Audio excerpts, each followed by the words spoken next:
The white rim may be completed by riding in either a clockwise or counterclockwise direction. We've ridden the white rim in a single push style multiple times, each time we've elected to ride in a clockwise direction. This allows you to crank out the boring gravel and pavement early in the morning and drop down the Schaefer switchbacks in the morning light. Where you decide to start and stop the trip and what direction you ride in will determine what section you begin with.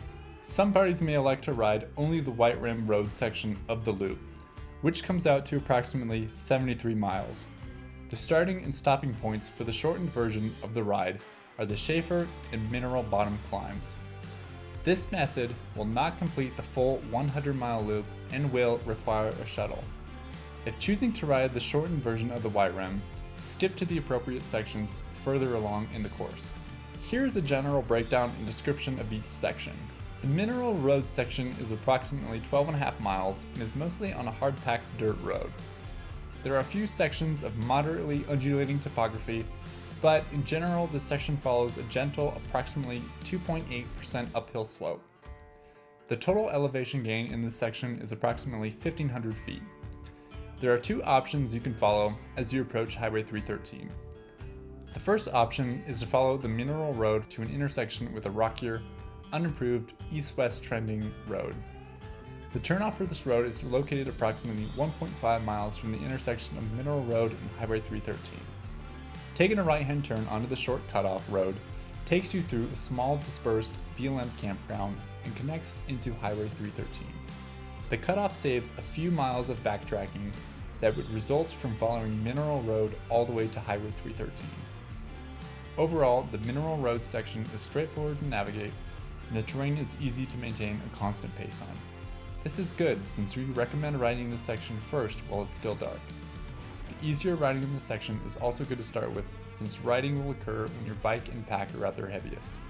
From either the cutoff road or Mineral Road, take a right-hand turn and follow Highway 313 approximately 6.5 miles towards Canyonlands National Park.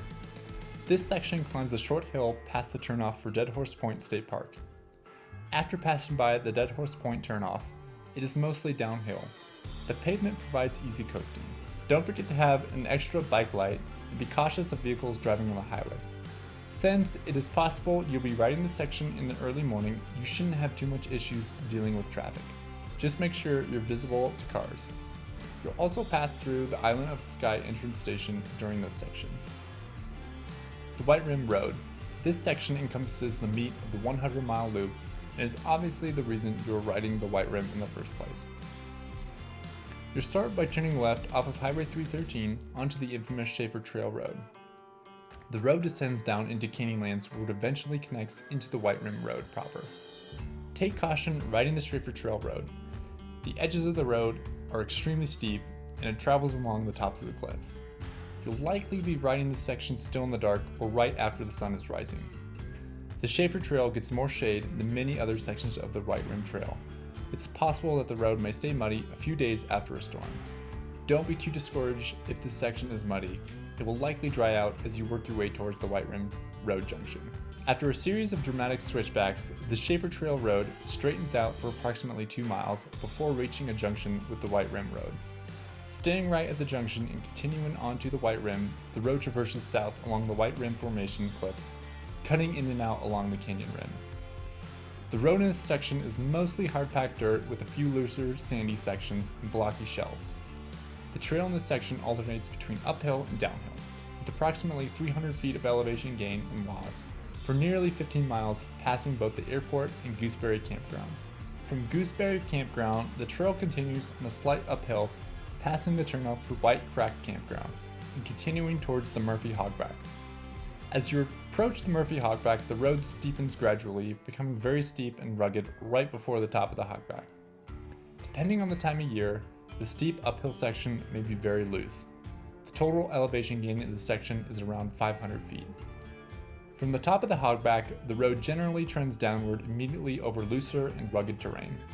Eventually, the trail gives way to easier downhill and flat pedaling to Candlestick Campground.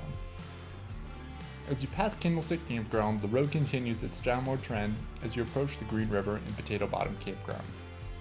This will likely be your first opportunity for filtering water from the Green River.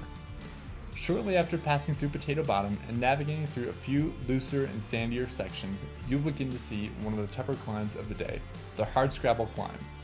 Most of the road in this section is steep, loose, and mixed with a few short, technical sections. Climbing only involves around 500 feet of elevation gain. You'll quickly lose your gained elevation as you descend back to the Green River, reaching the Hardscrabble Bottom campgrounds.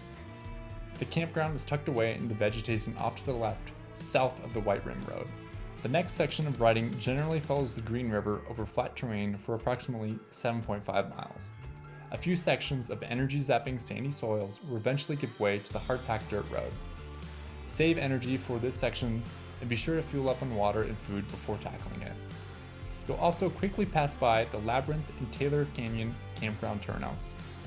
Near mile marker 91, cross back over the Canyonlands National Park boundary, leaving the park.